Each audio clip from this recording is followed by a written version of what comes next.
Most royal trips run like clockwork, but not all. In 1983, the Queen's visit to President Reagan in California was more like an obstacle course. Queen visited the Reagan Ranch in Santa Barbara, and the only way to get up there was in four-wheel drive Cherokee vehicles, which the White House was reluctant to recommend to the Queen. But the Queen said, no, if we can get there, let's go. I've never seen such rain, never. And our ranch was way up on top of a hill, windy roads. And we were sure that the Queen wouldn't come. The journey started up through all these torrents. And I suppose the Queen's natural country upbringing, it was not unusual to be doing that. But it was something that struck the Americans as, I think they called it plucky.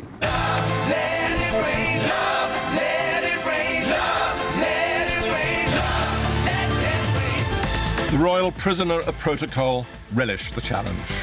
When they got there, we were full of apologies to her for the weather and the fog, and you couldn't see anything. And she kept saying, oh, no, no, no, this is an adventure.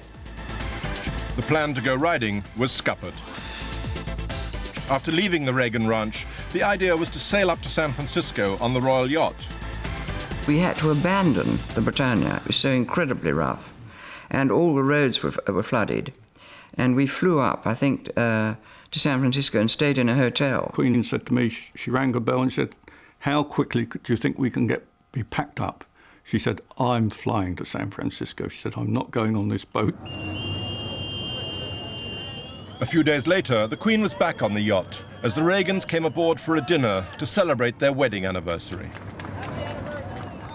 The guests were searching for their sea legs, but the storm had passed and everyone was in high good humor. It's kind of a coincidence because you were first to San Francisco. They had the worst North Atlantic storm in 100 years. Thanks very much. Thanks very much. It happens all the time, these coincidences, don't they?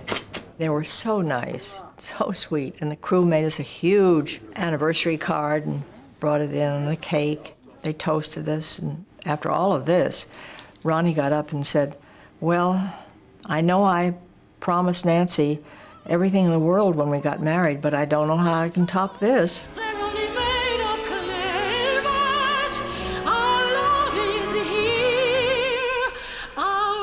And then after dinner, I sang, Our Love Is Here to Stay.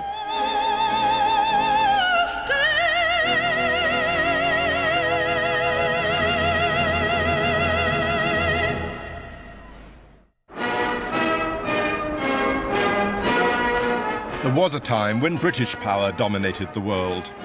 1953, when the Queen was crowned, was the last imperial hurrah. 2,500 troops from the farthest corners of the British Empire marched through London. Looking back now, it's a vision of a bygone age. I here present unto you Queen Elizabeth, your undoubted Queen.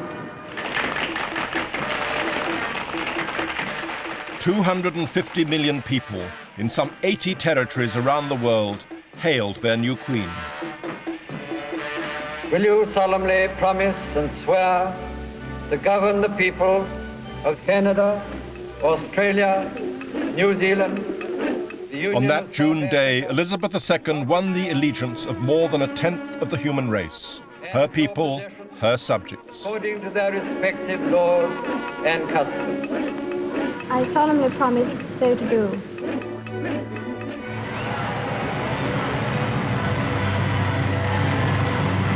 In honor of the crowning of a queen 8,000 miles away in the west. And as symbols and pledges of the bond that unites you with your people. With their shields and assegais, their skins and flying furs, they celebrate the coronation.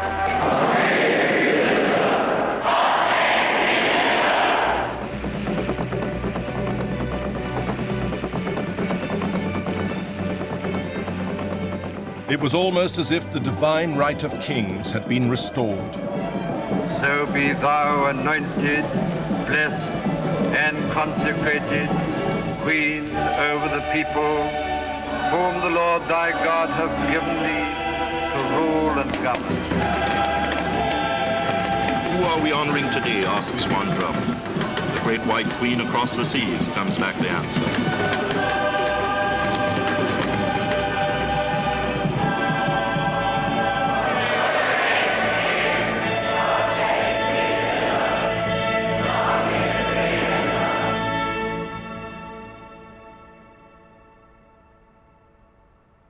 50 years on, that imperial vision has vanished.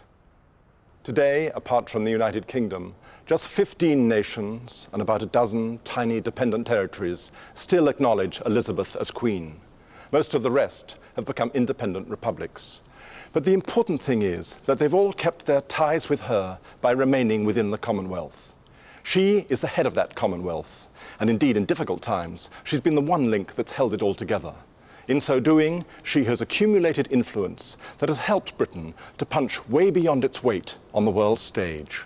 How long is it since you've been in these parts? My last visit was 75 to Jamaica, Kingston. Well, I was here in 77. She is an icon, a kind of, if you like, a mother figure over the club. Her approach to life is down to earth. Very human indeed. Well, I opened Parliament in Canada, and then I came here to open Parliament. The practice charm about it, natural and practice, honed to perfection. And then in Virgin Islands, and then in Antigua, then in Barbados, and then I flew home by Concorde, which was the only way I could get home in time to open Parliament in London. And 4 hours sleep. I opened it at 5 o'clock in the morning. My generation of prime ministers, they valued the association with her. She once said to me in a rather sad tone, says, "It's terrible, isn't it, watching your ministers grow old. They come in looking fresh and enthusiastic, and after 3-4 years, they look lined and haggard."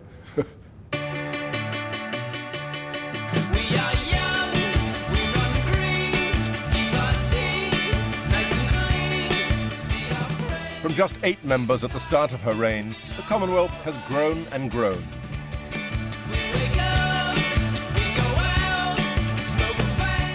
It's now 54 strong, and there's no doubt the Queen enjoys her role. Fine, do stand. We now find the 4 days or something. I need to see everybody. It takes a lot of time. It's a great deal of credit to her, her temperament, her intellect, her understanding of affairs of the world and how to deal with leaders from many parts of the world. She's been there so long, she knows Commonwealth leaders far better than her own prime ministers do. I was having difficulty with one Commonwealth head of government who was being pretty ornery over an issue. And I saw the Queen at the reception, and we were talking over a drink, and she said, how was I getting on with who'd better remain unnamed? And I said, well, it's a bit sticky, it's not going all that well. And she said, he's very fond of fishing, try that. And we talked about that, and it did work. She does know what she's talking about. She doesn't do it in a sort of a pushy, aggressive sort of way, but incisive questions and the right comment here and there without being intrusive. Prime Minister of Jamaica, Your Majesty. Good evening. You come, take a seat. Well, it's very nice to have a chance of seeing you here. Well, it's a pleasurable and special honor for me to be with Your Majesty. When did you arrive? Oh, I came in two mornings ago from... Her understanding is based on decades of private conversations with Commonwealth leaders. But some meetings are easier than others. A dashing new Prime Minister of Canada was a case in point. I vividly remember Pierre Trudeau.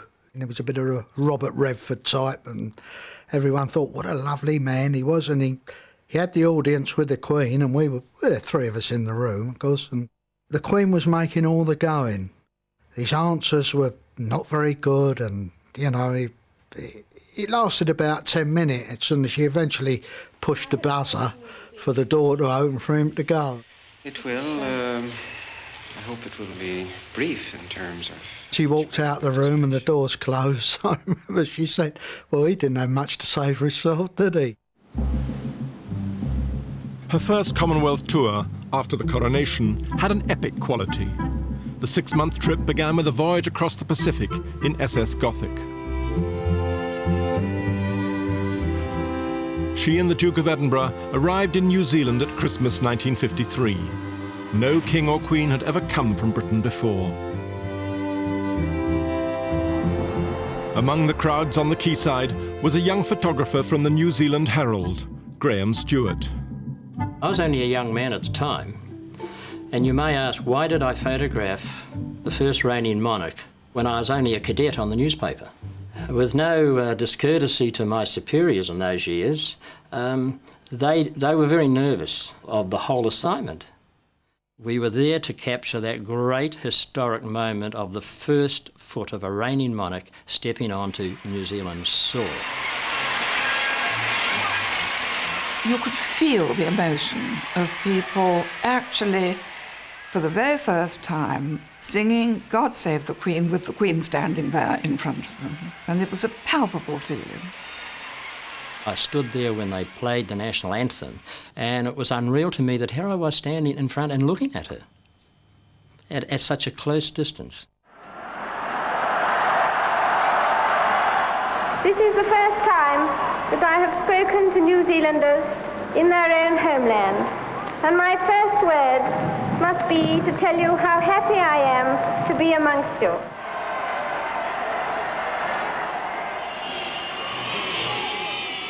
Two-thirds of the population saw the Queen in person.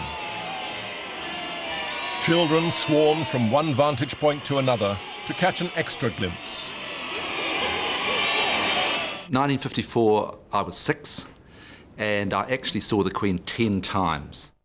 I was all dressed up, I had a tie on, and I really set out, I must say, to see her as often as I could, as most people I knew did. I mean, this was the big event of our childhood at that time. Then, as now, photographers had to be patient to get the perfect picture. Graham Stewart waited for his break. It came in the small town of Pukekohe. A young lady presented her with a lovely bouquet of roses, carnations and maidenhair fern. And at that moment, there was a spontaneous applause from the crowd that came like a great roar, like as if you're on a rugby field. And I think she was very touched that day. And she waved with a lovely, instant smile, so natural. And I happened to be standing in the right place at the right time. That's all it was. I can remember thinking of her as the most beautiful woman in the world, which is hard to believe now, but she really was the Princess Diana of her age. The smoothest way of reaching remote communities was by train. But even then, she couldn't avoid the strain. Always there would be people who had driven in miles from the countryside, but of course she'd have to go out onto the observation platform to wave at them. And she rather ruefully said, "Oh, Mummy would have done this so well and she'd have loved it."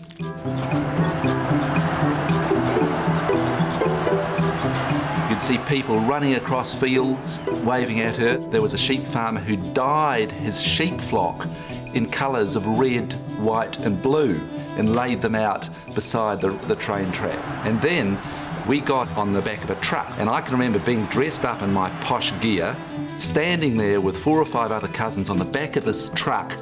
We could see the royal train travelling down from one station to another. And I can remember the sense of sort of shaking on the back, looking at the royal train, racing in front of it, getting off, racing onto the station, and seeing the same ritual occur time after time. The royal party became rather wearied by the repeated ritual, but not the New Zealanders.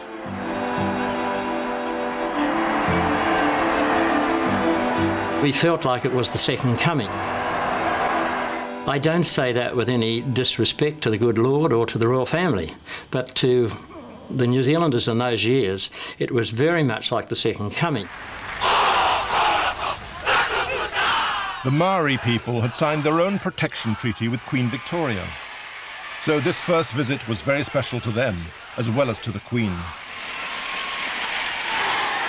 One group, led by King Kuroki, had been left off the Queen's schedule by the New Zealand government. But the Queen insisted on seeing them. The Queen's unexpected request to enter their meeting house electrifies the tribe. She is paying them an honor they will never forget. It was the real thing. It was wonderful. It really was. All of us, with tremendous pushing and shoving, trooped into this little meeting house. And then our 15 minutes were up. We were dragged out again and told, you know, the official program was waiting. There's no way we could stay. We'd have to get back. We were so disappointed.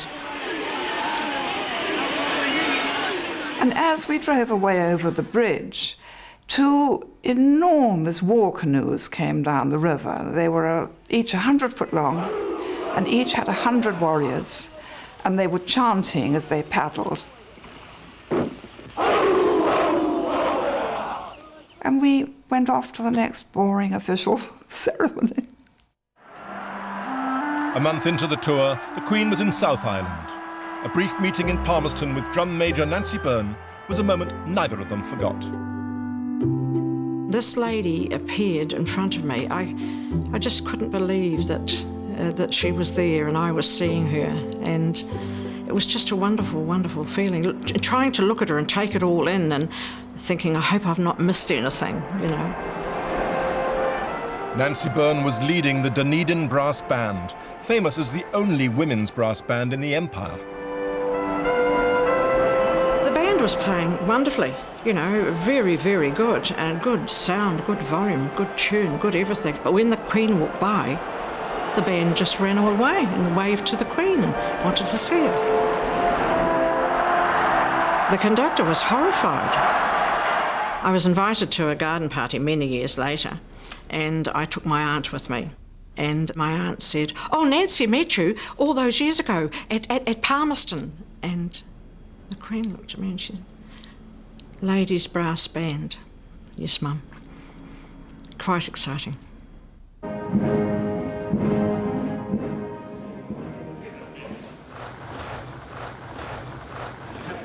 Buckingham Palace, June 2001.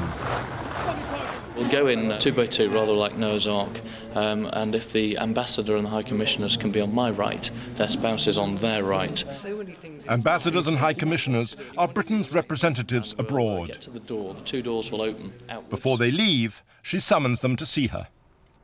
When the doors open and you're first there, a little neck bow or a little curtsy from the ladies if you feel that appropriate. High Commissioner in Malawi and Mrs. Lynn.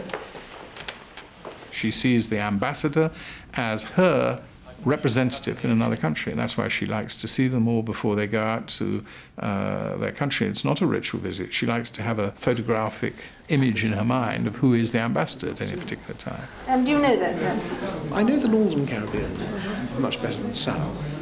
Judy's been to Barbados some years ago. Terribly nice place, right? It's very nice.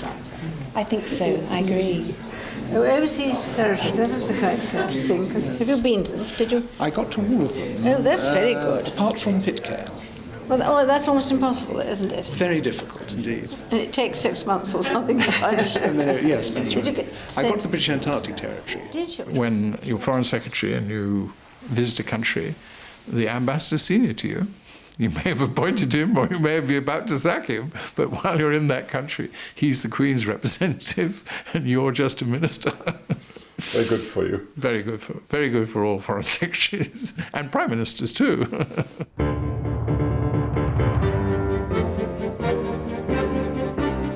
The Queen's hospitality has become a tool of national diplomacy. So far, she's entertained 88 heads of state, more than all her predecessors put together.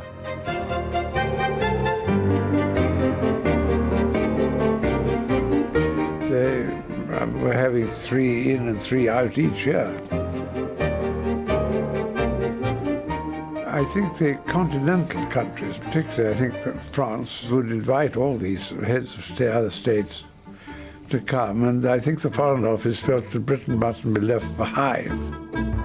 So there was an absolute plethora of these visits, to my mind, rather more than the expense justified. just sort of keeping up with the continental Joneses.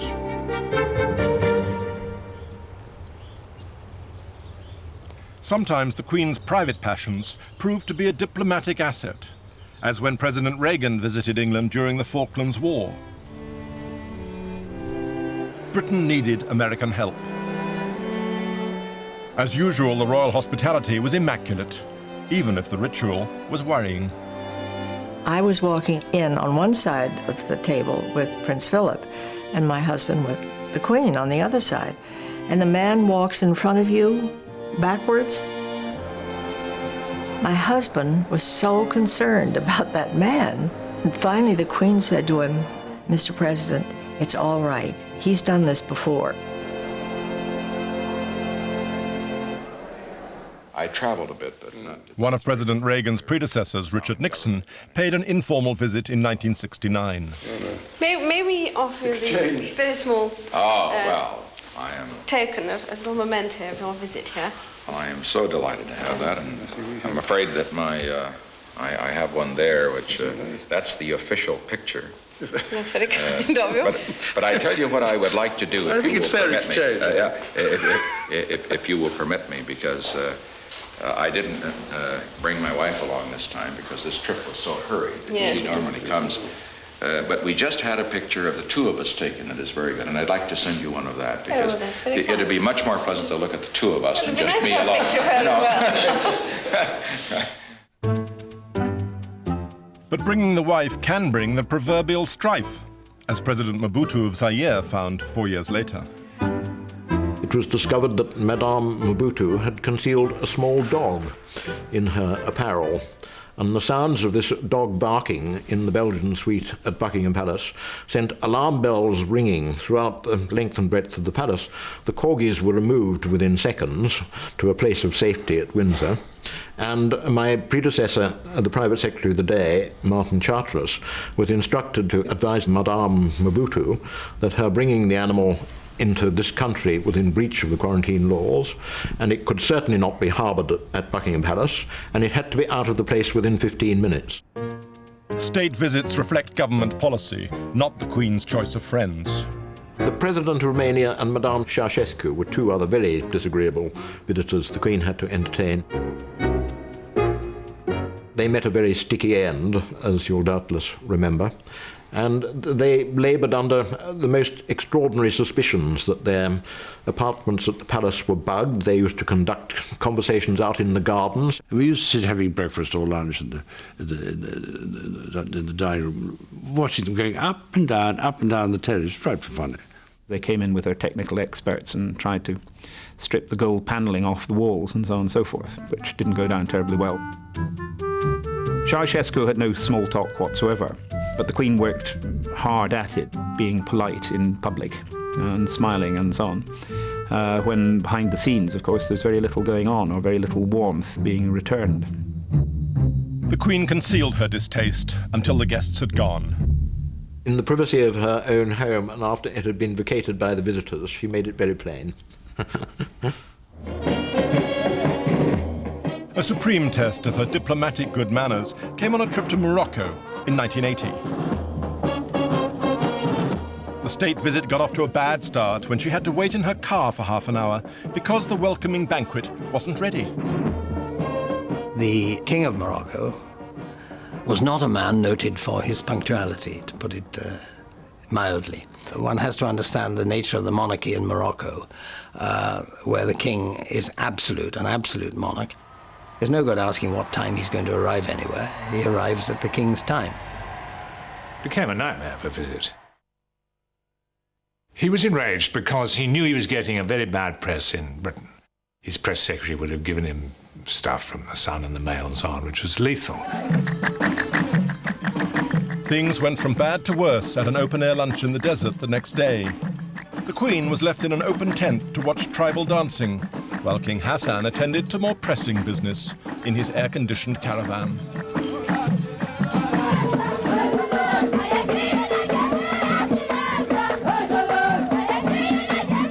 There was various displays which went on longer and longer. Excellent displays, but I think lunch had to be at 4. I think think the Queen thought it was time to have lunch. It was about 4 o'clock.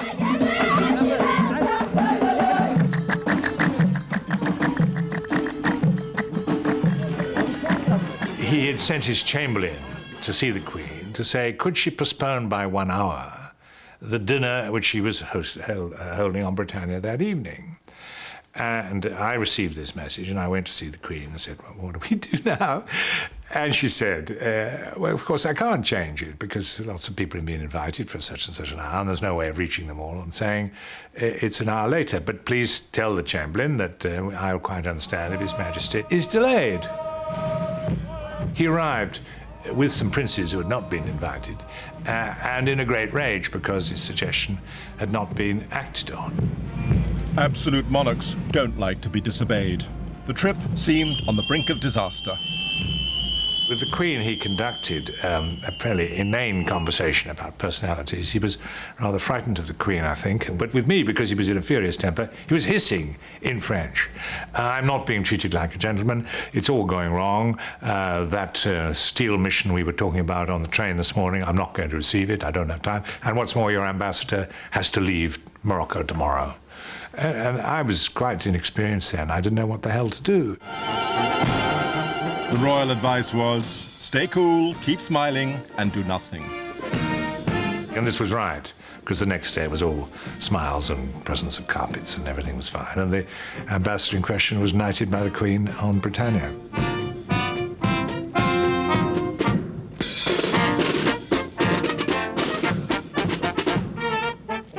But the Moroccan saga wasn't over. Protocol obliged the Queen to invite King Hassan back to London.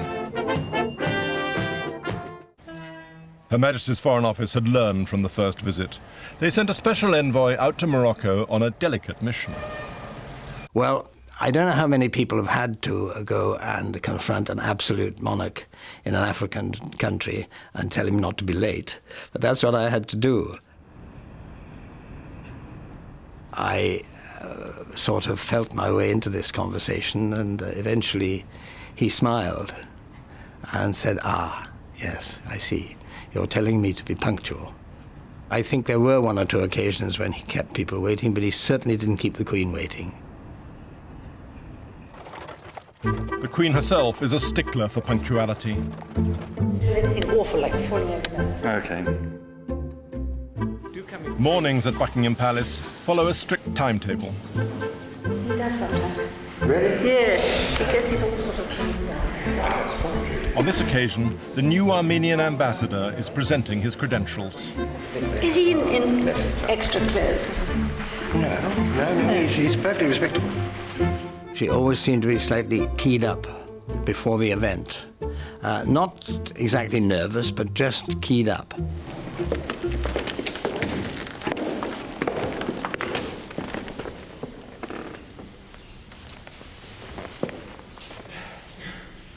The ambassador of Armenia, Your Majesty.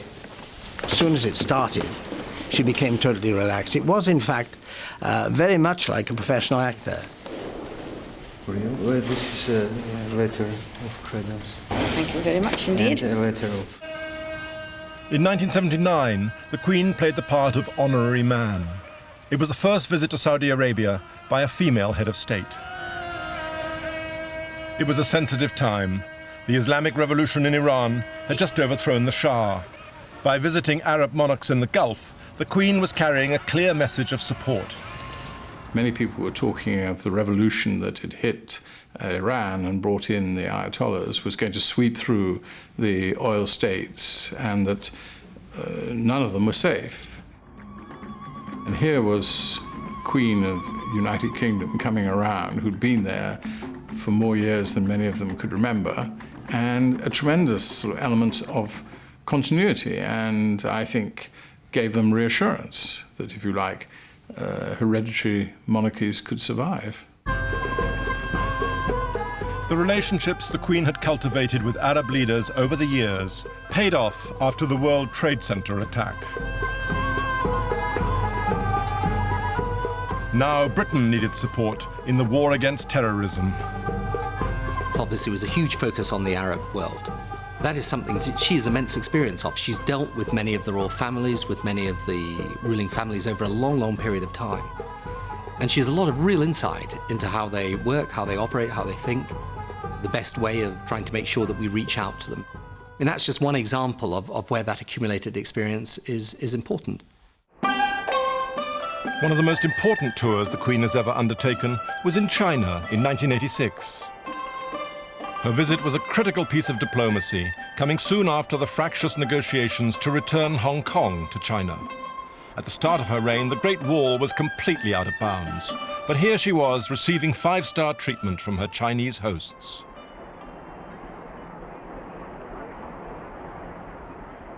She was given privileged access to the newly excavated army of terracotta warriors. Normally one visits the terracotta warriors by standing on the walls around the edge and looking down at them. And we were most remarkably allowed to step into the pit, as it were, and walk amongst them as though we were part of the army. And one felt a tremendous sense of privilege. And she was clearly as enthusiastic, as struck by it as I was, indeed our Chinese host as well. A test of her diplomatic abilities came at a lunch she hosted for Deng Xiaoping, the veteran and energetic communist leader.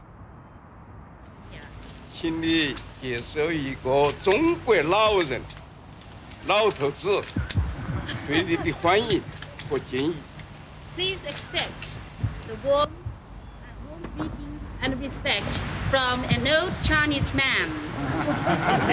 We'd been sitting at the table for 10 minutes, I suppose, and the Queen was sitting opposite Deng Xiaoping, I was sitting alongside him, and she noticed he was fretting uneasily.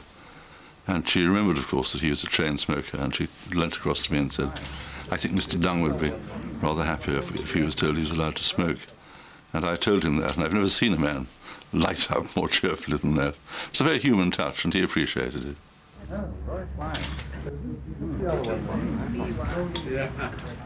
She did not move a muscle when Deng Xiaoping expectorated, that is, spat into a spittoon, which was about 100 yards away. Sorry, I exaggerate. It was at least a yard away, and he spat, as is a Chinese custom. And the Duke of Edinburgh let out a guffaw or something, and we all went rather sort of looked around, and the Queen just didn't move.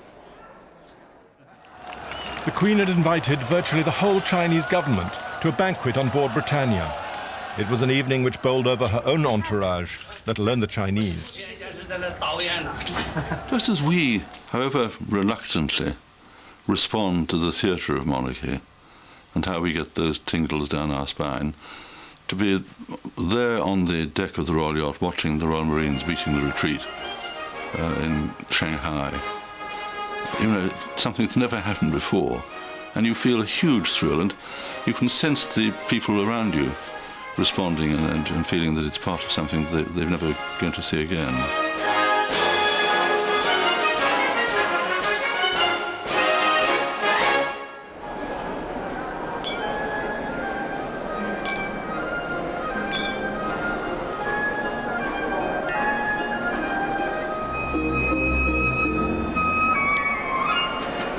The Queen's reign has been full of remarkable events, but perhaps the most remarkable thing about it is something which hasn't taken place.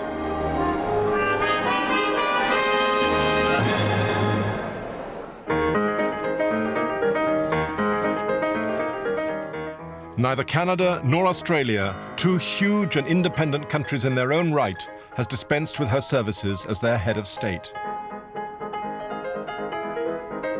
This year, she makes her 20th visit to Canada. Indeed, she's probably seen more of the country than most Canadians.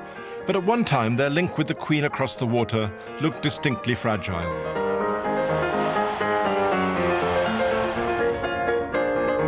French separatists in Quebec chafed at the tie with Britain, and the French president, Charles de Gaulle, added fuel to the fire when he visited Montreal in 1967. Quebec.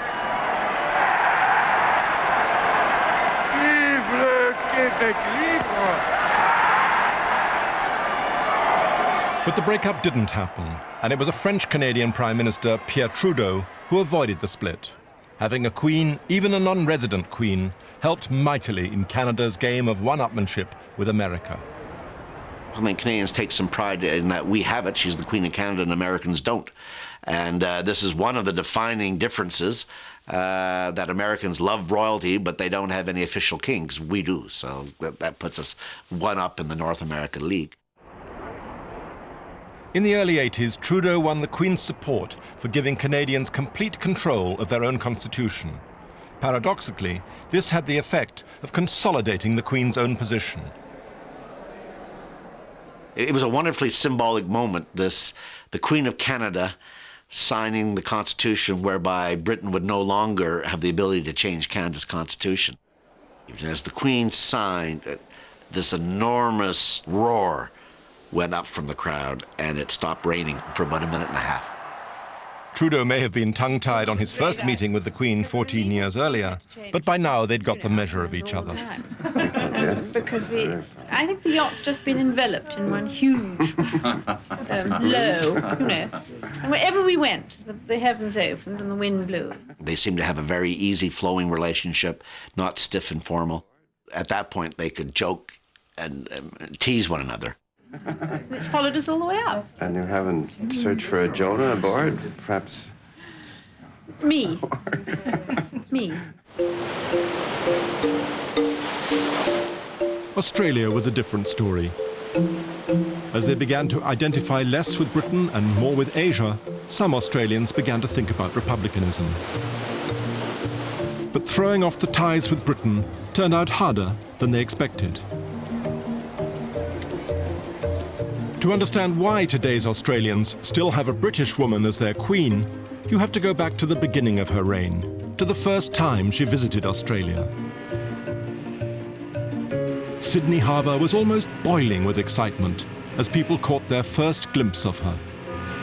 Every inch of water was taken up with boats that had come out to greet us. Most alarmingly, there were several ferries, and everybody on board the ferry had rushed to the side nearest to Gothic to see the Queen, and they were so lopsided that the decks were absolutely level with the water, and how they didn't capsize, I can't imagine.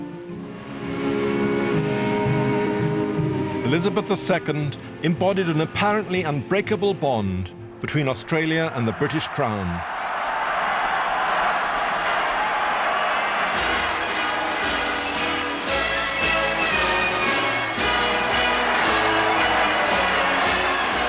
I'm glad to have the opportunity to address my Australian people.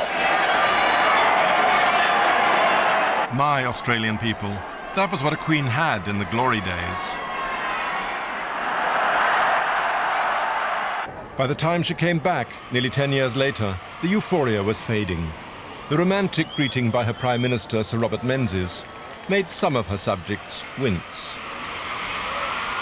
I did but see her passing by, and yet I love her till I die. It was interpreted, I think then, as a slightly cringe-making remark, and people who were present at the occasion said that the Queen flinched slightly when he made the remark.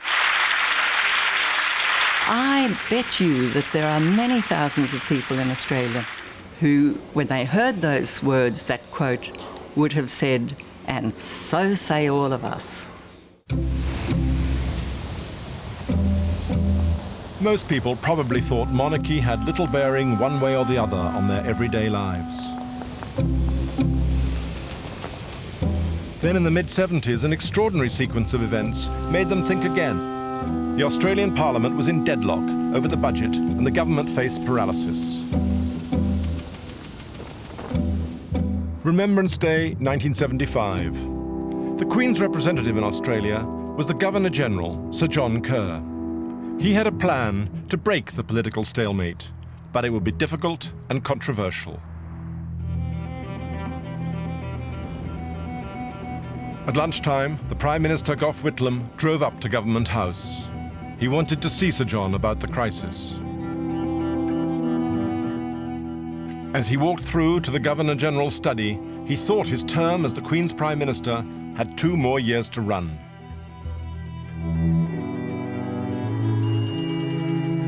He had just sat down to outline his plans to his one-time friend when the Governor-General interrupted him. He said, well, before we come to that, I have to give you this. This was the letter dismissing me. And how did you react to that? Well, I got up, shook hands and left. The reserve powers of the Crown, which the Governor-General was using on the Queen's behalf, had seldom been called upon. She herself had not been consulted, but he was acting within the law.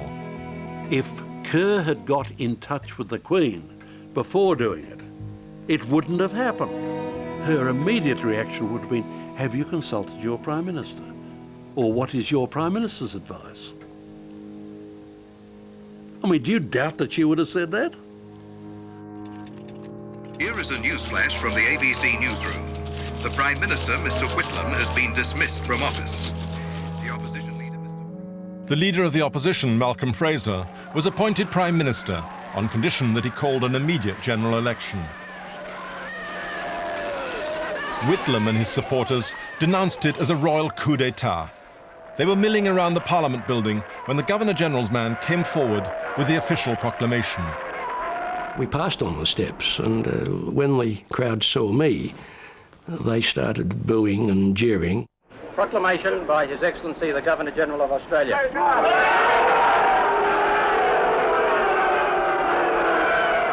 And when he saw and heard the crowd, the film footage which I saw later showed him turning, thinking it out, and then pushing his way back down the steps to take up a position behind me. He'd suddenly seen the photo opportunity, is what you call it perhaps, of being there for that moment. The messenger, the secretary, read the proclamation. Then, of course, I made the most memorable speech ever made in that building. Well, may we say, God save the Queen. Because nothing will save the Governor-General. Shortly afterwards, Whitlam, now leader of the opposition, made a call to Buckingham Palace. Day hadn't yet broken in London. I did ring Sir Martin Charteris, the Queen's secretary. He answered the phone and said, good morning, Prime Minister. He had not heard of the coup. Kerr kept not only his Prime Minister, but his sovereign lady in the dark. My information is that she was delighted not to have been consulted in advance. She herself might not have been in such a hurry to use her powers of last resort, but in the end she saw this as an entirely Australian affair. The interesting thing is, it did not provoke an immediate revolution against the monarchy in Australia. Indeed, Gough Whitlam lost the election comprehensively and never returned to power.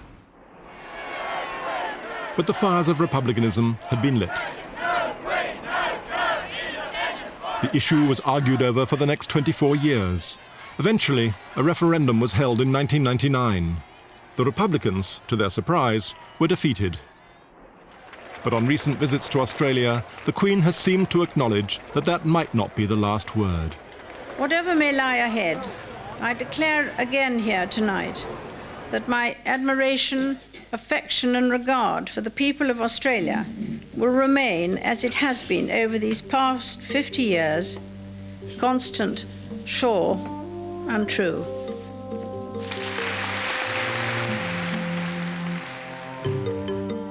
She has a similar affection for Africa. She was on holiday in the bush there the day she became Queen. None of the countries which used to be British still has her as head of state, but the continent has remained close to her heart. The bond has been the Commonwealth, though arguments over race and democracy have nearly torn it apart several times since apartheid South Africa left it in 1961. From my conversations with the Queen, I knew that there was an underlying concern on her part, that apartheid was bad in itself, and that unless dealt with by the Commonwealth in a very purposeful way, could wreck the Commonwealth. One early crisis blew up in 1971. Commonwealth leaders were meeting in Singapore, many of them angry about the British decision to sell weapons to South Africa. The British Prime Minister, Edward Heath, felt that if the Queen attended in Singapore, it could put her and him in an awkward position. The Commonwealth Conference in Singapore was going to be a very unpleasant one. She's having a meeting with each Prime Minister in turn. Very difficult for her not to be affected by it, and a lot of them would not have hesitated for a moment to put their argument to her. He advised the Queen that she should not attend. I think she was a bit reluctant about this because she felt that her place as head of the Commonwealth was to be with all the heads of government when they met. But she was obviously obliged to accept Mr. Heath's advice, given formally as Prime Minister. She, I think, was sorry not to go. But at that time, it wasn't taken for granted that she went to every Commonwealth conference. It is now. 8 years later, another British government wanted to keep her away from a Commonwealth conference, this time in Zambia. Civil war over the border in what was then Rhodesia had caused a crisis. Margaret Thatcher was under attack for not backing the struggle for black majority rule. Despite concern about her safety, the Queen insisted on going. In the run-up to the meeting in Lusaka, there was considerable pressure brought by the new Prime Minister at that stage, Margaret Thatcher, that the Queen shouldn't go. And I'm sure it was on a good ground that she thought that the Queen would be at risk. But that was, to be blunt, was a sign of her own inexperience. She was not at risk at all in any African capital, and certainly not in the capital of Zambia, where she was very much admired. The Queen wanted to go, then the Queen had to go. And all the necessary security had to be put in place. It was a very successful conference, and was I glad she was there. She knew everyone. It had all the hallmarks, that meeting, of being very unpleasant and not to say a disaster. And I think she played an enormous role in calming everything down. You've had a very busy day, haven't you? Very busy, but I think very good. So far. So far, so good. You're still all on speaking terms, are you? Amongst the leaders, there are often tensions, there are conflicts, which sometimes they sort out very amicably and sometimes with great deal of acrimony. But the Queen is above all that. She has stayed above all controversy. Her role is not a formal role. It's a very real role, and it's a greater in performance than in theory because of the marvellous person she is. She knows how to smooth things over. She knows the right thing to say. I think I tired you out a bit. I didn't tire you out. I'm quite sure. At the end of the day, he was still sparkling and I was a little bit... But you see... But Mrs. Woolton liked her beauty. But you see, you're the same generation as my mother. And there's something extraordinary about this generation. Yes. See, my mother is the same. I think she's about the same age as you. Yes. And there's no stopping them. She saw all the heads of the Commonwealth. I mean, everybody had a sort of hut everywhere, and she had a sort of grand hut, and they all came to see her.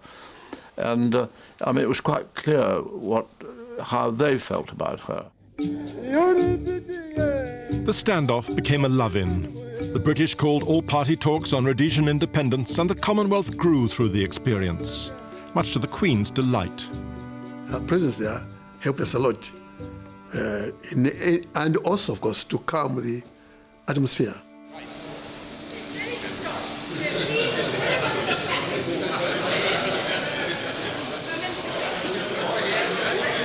I think it was just being there, by having asserted her role as the head of the Commonwealth, that British Prime Minister couldn't stop her going. And maybe she remembered the time when Ted Heath had advised her not to go to Singapore and perhaps regretted that. Anyhow, on this occasion, she was absolutely clear and she was utterly right. And it was a good example where she does feel more latitude on Commonwealth affairs, differing with the British government. But the euphoria didn't last. A few years later, Margaret Thatcher outraged virtually all the other leaders by opposing economic sanctions against the apartheid regime in South Africa. The Commonwealth was once again in crisis, and in 1986, a mini-summit was held in London. One of the first things the Queen did was to organize a working dinner. I'm not sure there's ever been a working dinner in the Commonwealth before or since. I don't know if much work was done at the meal, but the meal was itself a working gesture because we'd been working all day in circumstances of quite sharp disagreement. And the coming together under the royal auspices was a very deliberate act by the Queen, I think, to remind us all of our commitment to get on with each other. Well, you can't continue the argument if you're having lunch or dinner or at a reception which has been given by Her Majesty. It just wouldn't have been appropriate and nobody would have attempted to. I was standing with her and she said to me, "My friend, you and I should be careful. We are under the scrutiny of the Prime Minister of Britain." And indeed, I looked up and I saw Margaret Thatcher looking at us. I don't know what she thought we were doing. Margaret Thatcher was looking at us in a very strange way. So I said, "Ma'am, I must leave you." Britain scarcely budged, but the Commonwealth didn't break up. When the leaders met again in Zimbabwe in 1991, South Africa was still outside the Commonwealth, but it had released Nelson Mandela from prison. So he came to the conference as a spectator, not yet as a president with a seat at the table. First time that the Queen met Nelson Mandela was when he arrived unannounced for the heads of government dinner, genuinely thinking that everyone at the conference had been invited. His advisors had said, "The next thing on your programme is the Queen's dinner." So he arrived, and of course the Queen immediately welcomed him, and a place was found for him very quickly at the dinner. Well, Your Majesty, you're looking well, taking into account your tight schedule.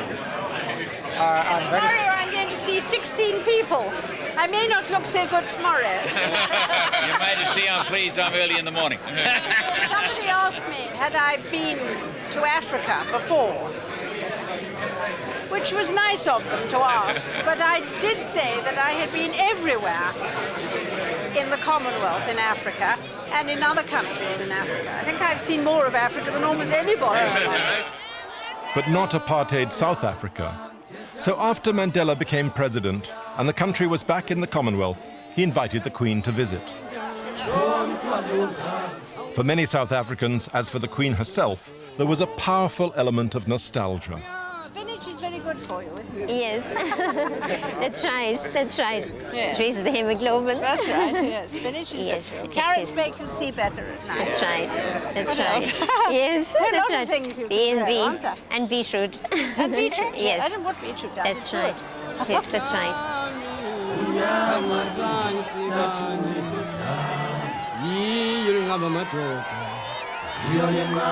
The reception in the townships was overwhelming, the excitement, and for a reason which I hadn't grasped until I got there. People remembered, and they were constantly reminded in South Africa of the fact the Queen had been before. She'd been to South Africa with her parents, and she had broadcast on the radio, pledging herself to the service of the Commonwealth.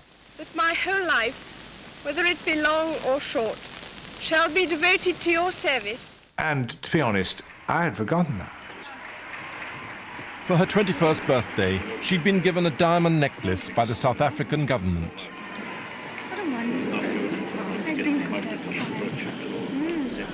In 1995, she wore it again, a typically personal touch, at Mandela's banquet.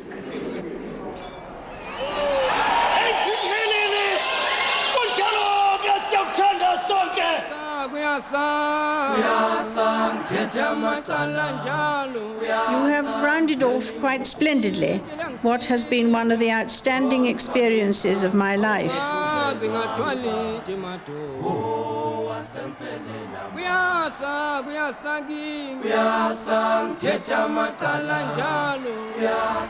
that I have heard or read has come up to the reality of the beauty of a country and the true kindliness of its people. It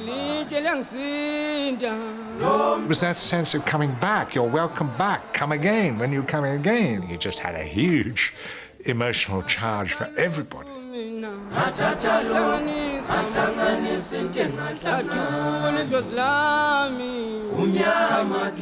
The Queen's great achievement, I think, and very largely a personal one, is the making and keeping of the Commonwealth.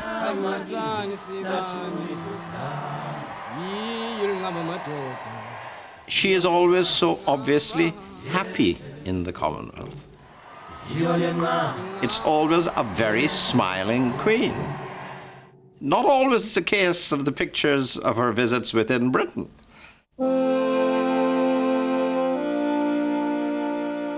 From Ghana in 1957 to Hong Kong in 1997, the Union flag has come down again and again.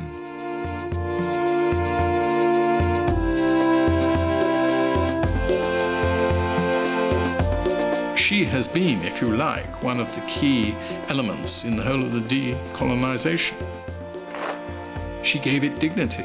She allowed the proceedings to have, if you like, a sort of constitutional pattern to them. And I think that was important. At her Silver Jubilee, leaders who'd hauled down the British flag came to pay their respects. In this Golden Jubilee year, the fabric of the Commonwealth endures intact. She very much presides over it, and it's remarkable in a way that that very traditional institution of the monarchy, with the Queen at its head, manages to unite all those different countries, some of whom had real struggles for independence from colonial rule, and yet, despite all that past, very much look to the Queen as the head of the Commonwealth. It's a remarkable achievement over 50 years. They have hardly ever said a negative word about her, which is also remarkable given the temperament and personalities of some of the leaders involved. It was a big transition. It was transition really from empire, from the Queen, and before her the King, as emperor, as sovereign, allegiance, my people, my countries. All that went, and the Queen made that transition. She helped that transition.